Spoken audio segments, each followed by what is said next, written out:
Josef Newgarden will awaken from what has been a nightmare year to the most beautiful dream.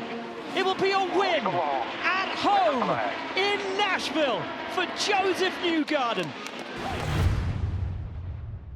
Josef Newgarden, finally a winner in 2025. And it's not like this hasn't been coming. Your pace on ovals this year has been insatiable, but finally you have the trophy to match up to. How does it feel to finally get that win?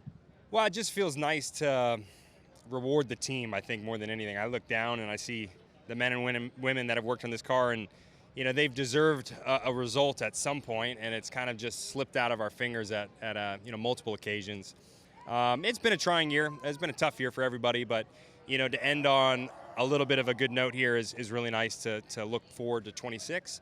And today was a day of patience. I mean, I think for us, you know, we didn't start out where we needed to be, but wow, by the middle of the race, we got right where we needed to be with the car, and team did an amazing job. And I got to say, everybody at Team Penske did incredible today. I saw Will midway through the race, and I'm like, holy crap, look at Will. I had to come over the radio. I was like, Will is amazing right now. So he could have won this race. Scott could have won it. I think Team Penske just did a phenomenal job today. What does that show about the team, about the three of you as teammates, that after such a trying year, after those big changes that occurred after Indianapolis, that here we are, final race of the season, and any one of you three could have won today?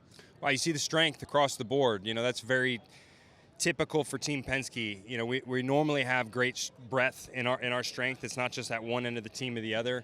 And that's true for all the cars. You know, when I look at the team, I would happily drive any one of the cars. There's no difference between them. I mean, we have great teammates wherever you look in the building. And so I think that's why you saw such good strength today. And it shows what Team Penske is all about.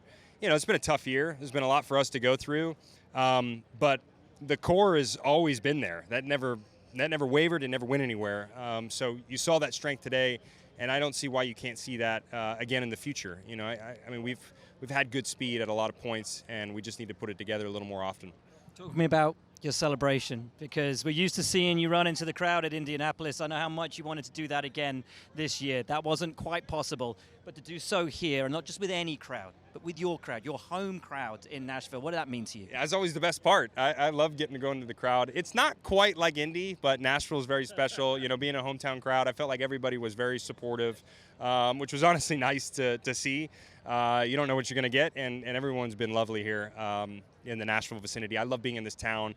I think it's a great spot for, you know, the IndyCar, just the entire atmosphere of our paddock. You know, this is a great town to be in. I love ending our championship here. You know, obviously I wish we were in a different spot to end the year, but you know, for everybody that's in this championship, I think this is a great place to be. Whether we're at this great super speedway or we're downtown, it doesn't matter. Just we got to be in the vicinity. So it's very cool to go in the crowd. There's nothing like that. That's like the bonus if you get to win the race. That's like the best part of it to me. And as you've already intimated, to have this as the launch pad now into the very long off-season, the very long winter, what does this do for you personally? What does this do for the team in terms of invigorating you, giving you that pep in your step through these winter months to drive you into 2026? Yeah, I mean, I'm going to give you probably a weird answer. It doesn't really change much for me. I'm ready to go away. I'm ready to go home and just be alone a little bit. That'd be nice. I'm not going to do anything. I'm going to hang out with my family. Enjoy the time off. Enjoy time with your family, yeah. Man. I know it's been a hard year, but can't wait to see you back on track in 26. Sounds great. Thank you, guys.